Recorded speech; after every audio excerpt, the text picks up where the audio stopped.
Samantala, nananatiling stable ang presyo ng bilihin sa Marikina Public Market sa kabila po ng panalasa ng Super Typhoon Nando. Yan ang ulat ni Vel Custodio. Hindi pa ramdam ang epekto ng Super Typhoon Nando sa presyo ng mga produktong agrikultura sa Marikina Public Market. Normal naman, kung gano'n yung dami kong tinitinda, yun hindi na nauugot. Ngayon po kasi tag-ulan, buti hindi naman kayo nahirapan umangkat. Hindi naman, direkta yun sa pakyawan. Wala namang shortage ng supply ng gulay sa palengke. Kung presyo naman ang pag-uusapan, ayon sa mga mamimili, sumasapat pa naman daw ito sa budget.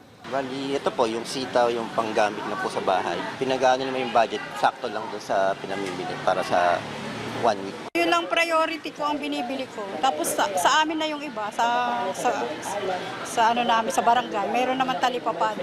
Sa ngayon, ang nag-report pa lang sa amin na ay ang Southern Luzon, particularly itong probinsya ng Quezon, nakapagtala na ng 500,000 pesos pa lang na damage. Maliit pa yan kumpara doon sa pwede nating asahan dahil malakas yung bagyo, Super Typhoon, pumasok sa Category 5. At maraming areas, yung halimbawa sa Cagayan, si Governor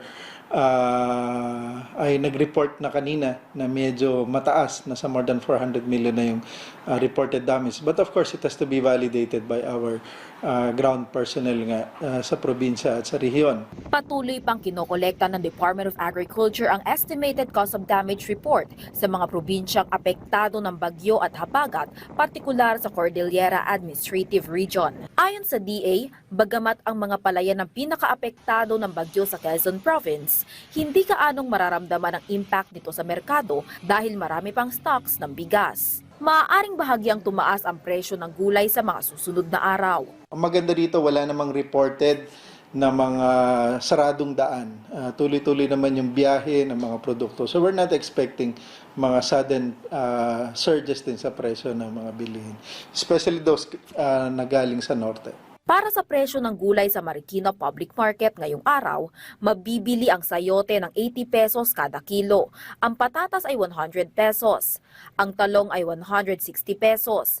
Ang gabi ay 200 pesos kada kilo at ang upo ay 70 pesos kada piraso. Sa presyo naman ng baboy, mabibili ang kasim at pigget ng 360 hanggang 390 pesos kada kilo at ang liempo ng 390 hanggang 420 pesos kada kilo. Sa isda naman, mabibili ang tilapia na 160 hanggang 180 pesos. Ang bangus ay 220 hanggang 300 at ang galunggong ay 200 hanggang 360 pesos ang kilo. Patuloy din ang monitoring ng Department of Trade and Industry at local government units sa presyo ng mga bilihin.